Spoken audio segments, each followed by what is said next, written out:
What is up, everybody? It is Code Breaker 146 here yet again for video today. Gonna be doing a little bit of something I like to call a pay-per-view review. I haven't done one of these in a little bit since Payback.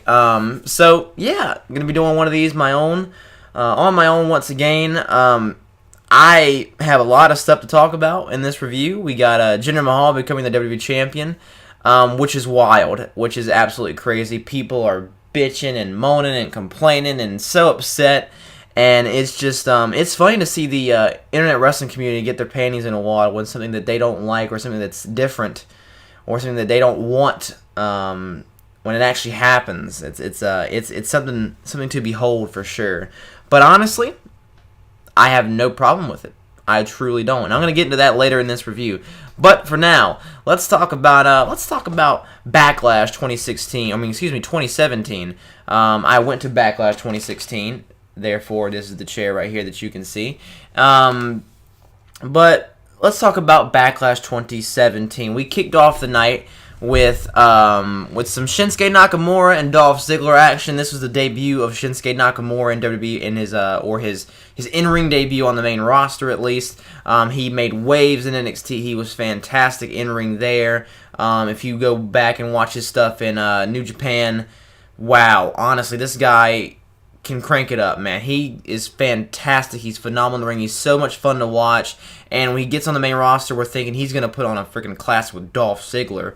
I know the internet wrestling community went from loving Dolph Ziggler and then to kind of, not being as much of a fan as Dolph Ziggler, basically because WWE didn't care about him from a writing perspective, so why should we care? I'm not a big fan of Dolph Ziggler. I think he's a little bit overrated in ring. I think he does some good things. I think he does some things very well, and there's some things that I think he does subpar or average. I think Dolph Ziggler overall is an average performer. But back to the topic at hand with Shinsuke Nakamura and Dolph Ziggler and their match alone. It was just an average match. I think it was a perfect choice for an opener. I think it got the crowd going, especially with Nakamura in his debut and the hot entrance and the people loving that and just singing along and Nakamura style. I think it was a little weird in terms of Dolph Ziggler getting a lot of the offense. Nakamura kind of fighting a comeback. Then there was a weird exchange of knees and stuff like that that didn't look like it was natural in the match. It didn't look right for Dolph Ziggler to all of a sudden, who does this kind of flamboyant offense with his moveset, and then all of a sudden for him to start hitting like stiff knee strikes and stuff like that. This is obviously because this was Nakamura's match, and he's the king of strong style and stiff wrestling and stuff like that. And Nakamura, he fought back, but it didn't seem like it was well placed in this match, and it didn't fit the match itself. Nakamura would get the win with the Kinshasa. 1, 2, 3 in the middle of the ring. Nakamura wins this match, and I was really happy with it. I wasn't really happy with the match. I don't think that it sucked, but I don't think that it was everything everybody was thinking it was going to be. But Nakamura got the win here, and he's going to move on. He's going to continue to rise amongst the SmackDown Live roster and the card, and he'll go up, and eventually, I'm pretty sure he's going to be the WWE World Champion. Then after this, we had Breezango fighting for the WWE Tag Team Championships against the Usos. Let me tell you something, guys. The Usos and Breezango had a really fun match. Really good stuff here. You had Tyler Breeze wore a dress. He wore a janitor's outfit. And they had a really good back-and-forth match. I think that Breezango can be a really, really fun tag team to watch on SmackDown. A really good babyface tag team that fans can get behind. I think SmackDown has the potential to have lots of good tag teams, honestly, if they build them up correctly. I think that Primo and Epico could be a good heel tag team. They can already work pretty well. American Alpha can work really well. They just need to have some sort of team to gel with and have a rivalry with, I guess. I think that the Bollywood Boys, the Sierra brothers, the ones that are kind of accompanied with Jinder Mahal, I think they could be a good tag team if they just put them in the tag team division. There's another tag team you can add to that list. I also think that Breezango, once again, as a fun tag team. You have the New Day that are coming back, and you have the Usos here. I think SmackDown has the potential to have a fun, young tag team division, along with, I believe the Ascension are on SmackDown as well. So you can still play around with, a bunch of tag teams and how they can be, mixed with and, kind of gelled together. I think that could be really, really good. I'm thinking after Breezango losing this one, I think they're just going to go right back down the ranks as they were before. Hopefully not. I'd like to see them win the SmackDown Live Tag Team titles eventually. But I don't think they will do that anytime soon, because the New Day are going to be returning because Kofi's back from his injury, and expect to see the New Day and the Usos face each other again. But this time the shoe's on the other foot. The New Day are the baby faces and the Usos are the heels. So yeah, I'm interested in that feud. I think the Usos and the New Day can tear it up in ring. I think the New Day eventually will become the SmackDown Live Tag Team Champions, and I think it'll be good for them. I think if you have the New Day as the baby faces, as the primary baby faces, I think then you put Breezango at number 2. I would turn American Alpha heel, actually, and then I would put the Usos as heels as well. So you had those 2 big, strong heel tag teams. You could even have the Bollywood Boys in there as well. I think the Bollywood Boys and American Alpha would be a good team, a good tag team match that we could see play out, because the Bollywood Boys are from India and they're supposed to be the evil foreigners and stuff like that. And you have American Alpha, where there's 2 American wrestlers and stuff like that. They're just doing their thing. I think that would be really, really good to see. But I'm just saying that's kind of how I would do it and build the tag team division. Either way, Usos got the win here. Fun match. The next match was, I think it was Sami Zayn versus Baron Corbin. Not really much to say about this match here. I paid a little bit of attention to it, and I kind of fell off in interest, I would say, until the end, in the last 5 minutes. Lots of good back and forth action. Shockingly enough, Sami Zayn got a win on a pay-per-view, and I'm surprised that Sami Zayn actually got a win clean in the middle of the ring against Baron Corbin. And I'm a little confused with what they're doing with Baron Corbin. I mean, I don't think Baron Corbin should have lost here, but it's good to see Sami Zayn that he won. I think that Baron Corbin, went from being the sure favorite to win the Intercontinental Championship at WrestleMania 33, but he lost, and then he's kind of fell off and hasn't won any matches recently, and he lost to Sami Zayn here. I think the feud is going to continue between these two, and eventually you'll see Baron Corbin pick up his win again, but I don't know. It's you would think that they would give the win first to Baron Corbin, have Sami Zayn fight back, and then like they did at Battleground last year with Kevin Owens and stuff, have Sami Zayn go over in the end, and he can kind of build up some momentum from that. Because if you give Sami Zayn the win here first, that means Baron Corbin is going to get his return victory, and if they have a rubber match, Baron Corbin's probably going to win that one too. And so nobody really gets the momentum besides Baron Corbin. I know the next pay-per-view is going to be Money in the Bank, so these guys are probably going to have a one-on-one match on SmackDown, you'll see, and they're both going to be put in the Money in the Bank ladder match, more than likely at least. Now, on to the next match. We had the Welcoming Committee versus Charlotte, Naomi, and Becky Lynch. Didn't pay any attention to this match at all, so I can't give you a grade. I'm probably going to watch it back while this video is uploading, so you'll see like a star grade. But I know that Natalya made Becky Lynch tap out. That's about it. The Welcoming Committee is a little bit of an interesting thing that they've been kind of building up on SmackDown with Carmella, Natalya, and Tamina, and along with James Ellsworth. I think that they can continue riding along with the storyline for a little bit. I think you're going to see Carmella roll into the storyline with Naomi for the Women's Championship. Natalya's probably going to stick around with Charlotte and Becky. Probably Tamina as well will be by Natalya's side. So look for those kind of feuds going into SmackDown this week, and heading into Money in the Bank and stuff like that. So just be on the lookout. Then after that match, we had AJ Styles and Kevin Owens for the United States Championship.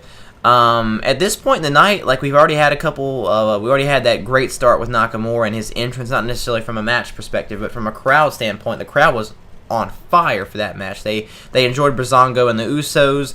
They even stuck around for Kevin Owens and AJ Styles. Normally around this time, the crowd starts to get they start to peter out a little bit. They don't really get excited because they try to save as much energy as they can for the main event spot. So normally if there's a 6-match card, the 4 and the 5 spot don't get that much crowd heat, and this one did. Kevin Owens and AJ Styles were getting the crowd popping basically just off of the name that Kevin Owens and AJ Styles have, and the match that they had was phenomenal, pun intended, because AJ, that's just what he does. AJ is fantastic in ring. He won the WWE Championship at Backlash when I was there in Richmond, and he went for the U.S. title here against Kevin Owens. Was unsuccessful because of the count-out finish. He had his foot caught up in the wires and stuff like that, which I thought was a unique finish. I thought the finish worked. Normally, count-out finishes are really lame because, especially on a pay-per-view, it's different when it's on a SmackDown or on like a Raw, but when it's on a pay-per-view, it's kind of like, unless it's on like one of those lame pay-per-views like Great Balls of Fire. But this was, I thought it worked well. I thought it played to Kevin Owens' character, like how he kind of got lucky. Like if if AJ didn't get his foot caught up, we all know that AJ probably would have won based off that AJ's a bad man. AJ's pretty good in the ring. And AJ, I mean, I don't think this loss really hurts him at all. I think AJ's pretty much bulletproof when it comes to, wins and losses hurting his character, because the fans love him, and AJ Styles is just so good in the ring. You can't deny his talent. There's no way you can bury that guy. And I think Kevin Owens winning here was fine. I don't think you need to take the championship off of him for a really, really long time. I think that what they're going to do is probably have Kevin Owens hold the strap until around SummerSlam and have him feud with John Cena for the United States Championship until... I'm pretty sure John Cena is going to take the strap away from Kevin Owens. You'll see John Cena with the United States Championship, and he'll bring back the Open Challenge, and all will be well in the world again. So, wonderful, right? But either way, I thought this match was really, really good. Probably the best match on this card by far. And then after this one, we had a match that the crowd was not interested in, which was Luke Harper and Erick Rowan. Luke Harper got the W here. I guess it's good for Luke Harper to get a win on a pay-per-view, but... besides this, what do they really have for Luke Harper? I'm hoping that Luke Harper is added in the Money in the Bank ladder match. I think he can have a really breakout performance there. I don't think he's going to win the Money in the Bank ladder match, but it would definitely be fun to watch him do his thing in the ring. I think if you get 6 guys in the Money in the Bank ladder match, I think it'll be really, really good. If I was booking the Money in the Bank card, which I will at the end of this video, I'll let you know who I have in there and stuff like that. And now we're about to get to the end of this video with this card, with the last match, the main event. Randy Orton and Jinder Mahal, the Maharaja. The WWE World Championship was on the line. And man, Randy Orton brought it for the beginning portion of this match. Normally, Randy Orton's really methodical and boring to watch in the ring. I think Randy Orton's the best, worst wrestler in the company. I think he's got a built-up reputation where he feels like he doesn't have to really do anything, and therefore his matches are kind of slow and clunky at times, and Randy Orton just doesn't bring it. But he brought it tonight. He had a lot more energy. He was a little bit more fun to watch in the ring with he's more intense and stuff like that with his movements and his moves and stuff like that, and the Bollywood boys getting involved and him attacking them throughout the match, and Jinder Mahal as well. I thought it worked. I thought the match was kind of meh, but I thought it served its purpose, because at the end of the day, you can have a 5-star match and it's not really a 5-star match. You can have a match that does exactly what it needed to do, the perfect amount of time, and a great booking decision. Say what you want about it, Jinder Mahal winning was the right decision. Randy Orton, could he have won the match? Sure. But you just took out everything you built up with Jinder Mahal from this point. It would have been a waste of time, and a lot of times there would be just waste time. They build up guys like Rusev, and they cut him down. Wade Barrett, they cut him down. Ryback, they cut him down. And this was perfect. Not only is it smart from a booking standpoint, but it's smart from a business standpoint, because India is a big freaking country.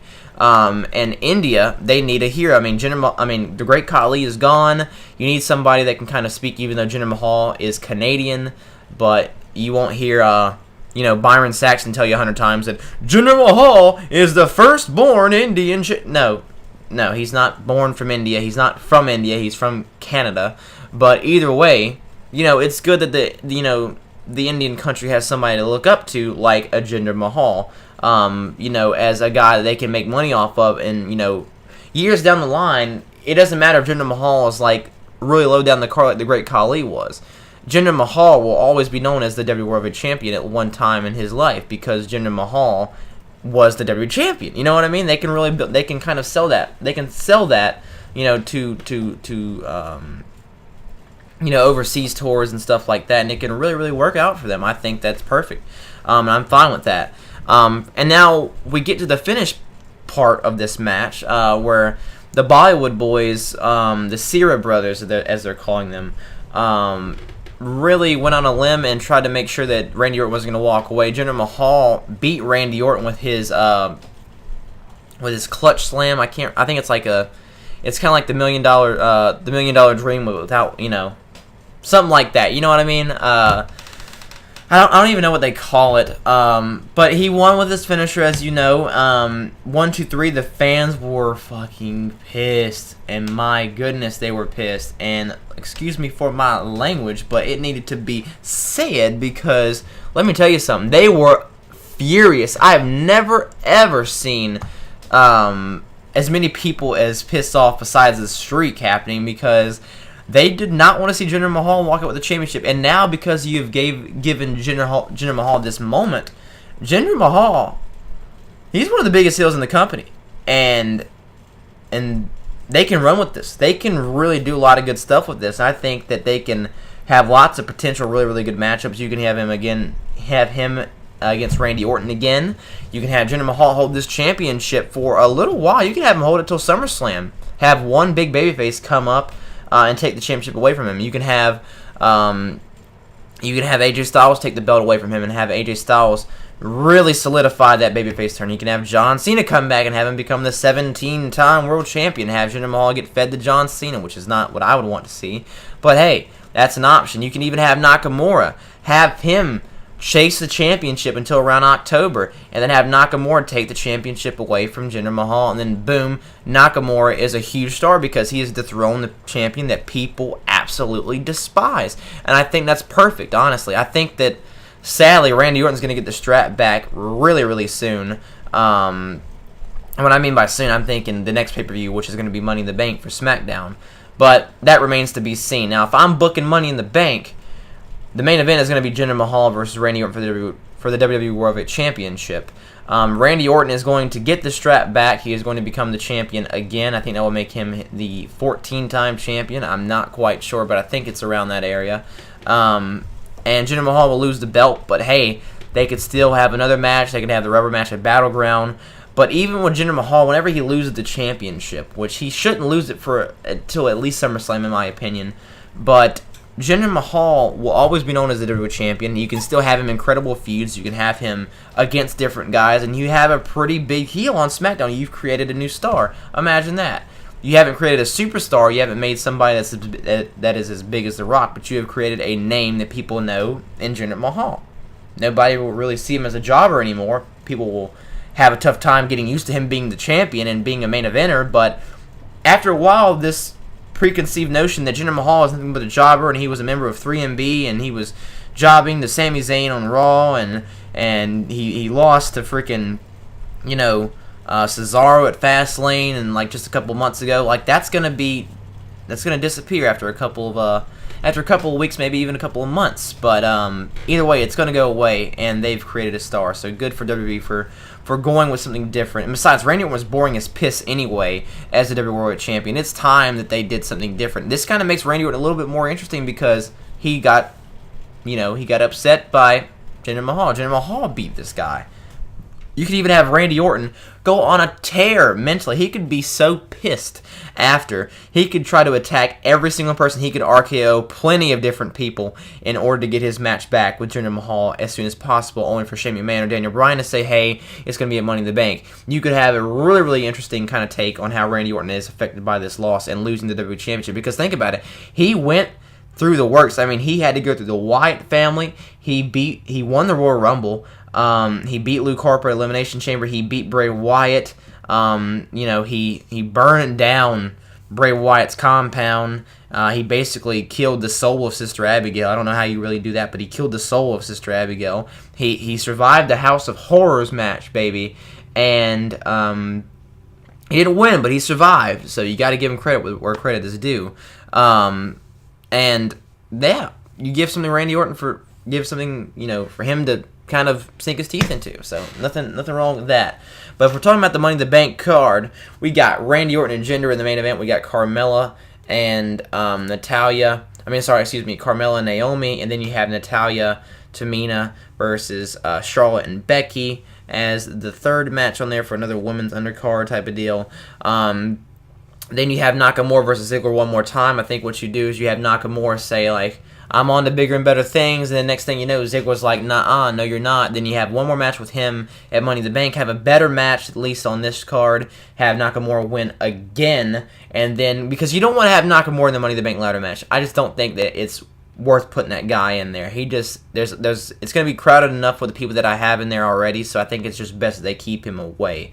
And for the Money in the Bank ladder match, I think what you do is also there's going to be the New Day versus the Usos on that card, so that'll be the fifth match. And the sixth match, which will be the Money in the Bank ladder match, which will be Luke Harper, Kevin Owens, AJ Styles, Baron Corbin, Sami Zayn, And I don't know, the 6th guy, you can kind of really play with that one, whoever you want to.